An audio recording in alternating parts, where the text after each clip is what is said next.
Una sa ating mga balita, nagbabala ang Justice Department laban sa mga kumakanlong kay Senador Bato de la Rosa. Ito'y matapos ipag-utos ang pag-aresto kay Bato sa bisa ng ICC arrest warrant. Samantala, kinumpirma rin ng kagawaran na may application para sa Interpol Red Notice laban sa Senador. Si Juan Antonio nakatutok. The arrest warrant is enforceable.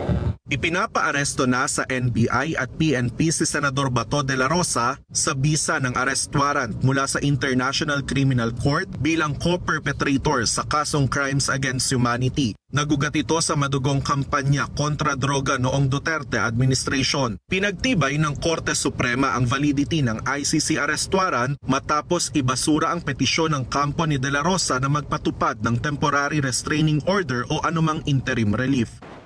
Based on all these four basic premises, I would like to confirm. One, the Philippine law enforcement agencies, which would include the PNP, the National Bureau of Investigation, are now tasked to effect the arrest of Senator Bato de la Rosa. Kinumpirma rin ng DOJ na may aplikasyon para sa red notice ng Interpol laban sa senador. Bahagi ito ng legal remedy ng bansa para maipatupad ang arrest warrant ng ICC at hindi makaalis sa bansa si Bato. There is an application for an Interpol Red Notice.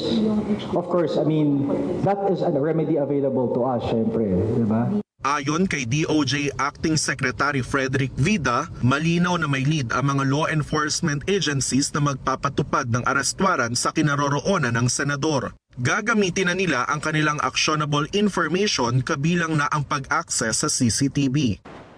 We also made a request to the MMDA for all footages related to, especially during May 14 after the 2:30 a.m. Apparent escape of Senator Bato from the Senate premises. Nagbigay babala naman ang DOJ para sa mga kakanlong kay De La Rosa. Those who might be aiding or abetting or helping Senator Bato evade the law, there are consequences. Alam natin na sa panuntunan ng rule of law may pananagutan. Kung nagtago, hindi lamang po sa sa mata ng batas ng Pilipinas, pati rin po sa batas ng ICC. Ayon naman kay former Senate President Franklin Drilon, kailangan ng lumutang ni Bato para ipaliwanag ang madugong oplantokhang noong panahon ni President Duterte. Ikinatuwa naman ng Office of the Solicitor General ang desisyon ng Korte Suprema na ibasura ang hiling na TRO ni De La Rosa. Ayon sa OSG, ang desisyon ng Korte Suprema ay patunay lamang na walang sapat na basehan para pigilan ang pagpapatupad ng arrest warrant mula sa ICC.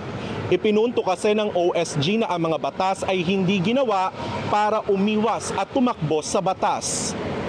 Juan Antonio, IBC News.